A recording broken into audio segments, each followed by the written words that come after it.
priority in mind, and I'm gonna say this right for all the writers in the room here. My goal is to maybe get to 2 officers per 1,000 at some point. But right now, we need to hold the line, which is, everybody's making budget cuts.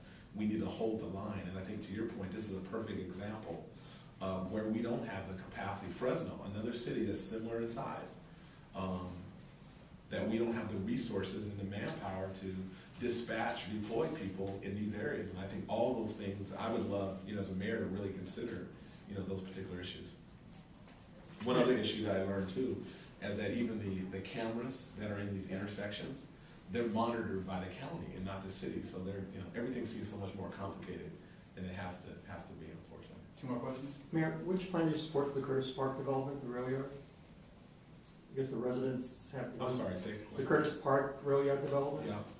The residents want one, and the developer wants more commercial, I guess, and. Yeah, I don't think there's one plan. I think they're trying to modify those plans as they keep being brought forward. Apparently, over the last year or two, the developer has had over 100 meetings with the neighborhood association, and I think what has happened, there might have been 100 issues that they disagreed on, and now they're down to a handful. So I think great progress has been made, and I'm confident they'll work it out together. I just saw recently that the Land Park Association, which impacts them as well, so not just Curtis Park, Land Park, is they endorse the developer's plan conceptually. So I think they're working on a few particular issues, but I think they'll get there. Hopefully it'll be a win-win for everyone. Do you stand one way or another? Who's developer's plan or what? I think there's only one plan, I Okay. guess is my point. There's one plan, Right. and they're modifying that, and there once was 95 things that were wrong, or 100, and now they're down to a handful. I don't think that's gonna stop the project. Hopefully they can come to some resolution that both sides feel good about those last couple issues. If not, it's hard for me to concede that plan will not go forward. I think right now, it's just really about, can they find some common understanding on the last few issues that everyone feels good about. And a lot of it's gonna be economics, and it's gonna be the neighborhood really, stating their case, and at the end of the day, it'll be a good project for all involved. And Mayor, one question.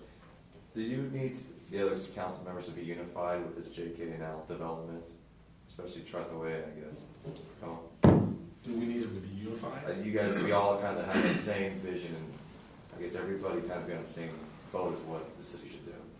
I think right now, when you think about it, this is, excuse me, this is Councilmember Tretheway's area primarily, but Steve Cohen, if you go down to the Midtown area, one of the things that I did that I think was strategic and somewhat by design is that apparently in the past, when council members have sat on different boards and commissions, they were just boards and commissions that were in their district or in areas that they just cared about. And what I did was I mixed them up, because I felt like if council members are just worrying about their district, it becomes so parochial, and the fiefdoms start to set in.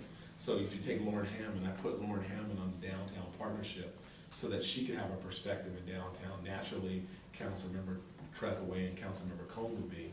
I think my job is to bring people together, let's start the dialogue, and I think council members who don't have an vested interest or a direct interest in downtown have to understand the importance of having a vibrant, well-functioning downtown area that benefits not only their neighborhoods and districts, but our greater region. So I think collectively we'll all be part of, the solution of what that will look like. You want me to answer a different one? No. Sure. All right, any last questions? No. Okay. I had 2 Twitter and Facebook questions I just want to address real quick. Facebook, where are we with the levees and the potential for flooding in the Natomas? We just got a little over $86 million from Congressman Doris Matsui. I want to thank her. It happened last week. We're in a floodplain zone, which we talked about. I'm the vice chair of the task force for U.S. Conference of Mayors. So that's allowing us to take a big step forward. And thank you, Tracy, for that question. Our goal is not just 100-year flood protection, but to get 200-year flood protection. And it's a huge concern from all of us. And then my Twitter question is, I'm interested in politics. What do you do to get where you, what did you do to get where you are? Took a wrong turn.